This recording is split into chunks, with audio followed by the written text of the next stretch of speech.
Welcome to my channel চাকরির সন্ধানের তরফ থেকে সকলকে স্বাগত জানাই। সকল বেকার যুবক যুবতীদের জন্য, সকল চাকরি প্রার্থীদের জন্য আবারও একটি বিরাট বড় চাকরির আপডেট নিয়ে আমি চলে এলাম চাকরির সন্ধানে। শুধুমাত্র মাধ্যমিক পাশ করে থাকলেই হাওড়া ডিভিশনে ভারতীয় রেলে বিভিন্ন পদে কর্মী নিয়োগ করা হবে। পশ্চিমবঙ্গের যে কোনো ভারতীয় নাগরিক যে কোনো জেলা থেকে আবেদন করতে পারবে। নিয়োগ করা হবে শিয়ালদা, মালদা, হাওড়া, আসানসোল ডিভিশন, কাঁচরাপাড়া, লিলুয়া ও জামালপুর ওয়ার্কশপে প্রচুর শূন্য পদে নিয়োগ করা হবে। এই ভিডিওটিতে ডিটেলসে সব কিছু বলে দেবো।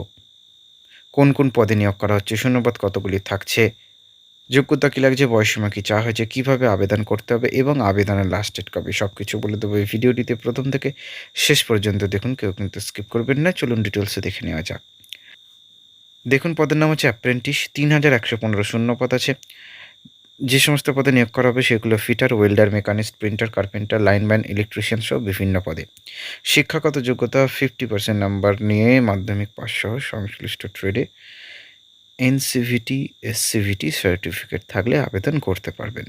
প্রার্থীর বয়স 15 বছর থেকে 24 বছরের মধ্যে হতে হবে। সরকারি নিয়ম অনুযায়ী সংরক্ষিত শ্রেণীর প্রার্থীরা অর্থাৎ এসসি এসটি প্রার্থীরা 5 বছর, ওবিসি প্রার্থীরা 3 বছর ও পিডব্লিউডি প্রার্থীরা 10 বছরের বয়সে ছাড় পাচ্ছেন। আবেদন করতে হবে অনলাইনের মাধ্যমে। ডিসক্রিপশন বক্সে লিঙ্ক দেবো, সেখান থেকে সরাসরি অফিসিয়াল ওয়েবসাইটে গিয়ে মোবাইল নম্বর ও ইমেল আইডি দিয়ে সমস্ত প্রয়োজনীয় ডকুমেন্ট স্ক্যান করে জেপেক ফরম্যাটে আপলোড করতে হবে। আবেদন ফি বাবদ ওবিসি জেনারেলদের প্রার্থীদের ক্ষেত্রে সবসময় দিতে হয় 100 টাকা করে। এসসি এসটি পিডব্লিউডি মহিলা প্রার্থীদের ক্ষেত্রে 1 টাকাও দিতে হবে না। আবেদন ফি জমা করা যাবে ইন্টারনেট ব্যাংকিং, ক্রেডিট কার্ড ও ডেবিট কার্ডের মাধ্যমে। আবেদনের শেষ তারিখ 29 অক্টোবর 2022। নিয়োগ করা হবে যেখানে সব জায়গায় দেখিন কতগুলি শূন্যপদ আছে। হাওড়া সাব ডিভিশন 659টি, অনেকটা ডিভিশন সব থেকে বেশি আছে। শিয়ালদা সাব ডিভিশন 440টি, মালদা সাব ডিভিশন 148টি, আসানসোল সাব ডিভিশন 412টি, জামালপুর ওয়ার্কশপ 667টি, কাঁচরাপাড়া ওয়ার্কশপ 187টি, লিলুয়া ওয়ার্কশপ 612টি।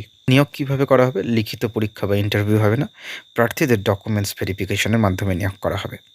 ডিসক্রিপশন বক্সে লিঙ্ক থাকবে, সেখান থেকে আবেদন করতে পারবেন এবং নোটিশটিও দেখে নিতে পারবেন। আজকের মতো ভিডিও এটুকুই। খুব শীঘ্রই আবার একটি চাকরির আপডেট নিয়ে হাজির হব। সকলে ভালো থাকবেন, সেফ থাকবেন। জয় হিন্দ, বন্দে মাতরম, ভারত মাতা কি জয়।